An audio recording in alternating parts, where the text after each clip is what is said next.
ये कक्षा 10वीं सीजी बोर्ड का अध्याय 3 वर्ग समीकरण प्रश्नावली 5 के लिए एक हमने सवाल लिया है, जिसमें हम लोग मूलों का योगफल और मूलों का गुणनफल को मैं यहाँ पे आप लोगों को बताऊंगा।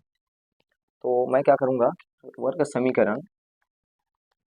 समीकरण के जो मानक सूत्र हैं के मानक सूत्र जो ax का वर्ग धन bx धन c बराबर 0 से इस प्रश्न की तुलना करूंगा, जिससे मुझे a, b और c का मान पता चल पाएगा, क्योंकि यहाँ पे जो चर है वो x है। तो a और b और c कोई ना कोई नंबर आएगा, कांस्टेंट नंबर है।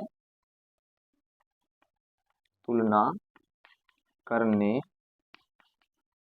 पर जहाँ मेरा a का जो मान हो जाएगा वो 3 होगा, b का जो मान होगा वो 7 होगा और c का जो मान होगा वो 1 होगा।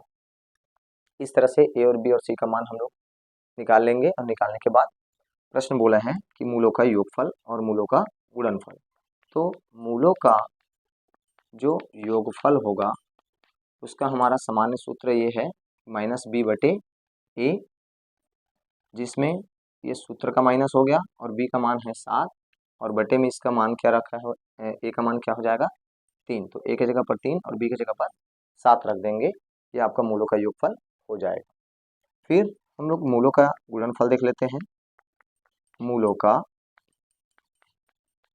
गुणनफल, तो मूलों का जो गुणनफल होगा उसका सूत्र होता है c/a, जहाँ c का मान 1 दिया हुआ है और a का मान 3 दिया हुआ है।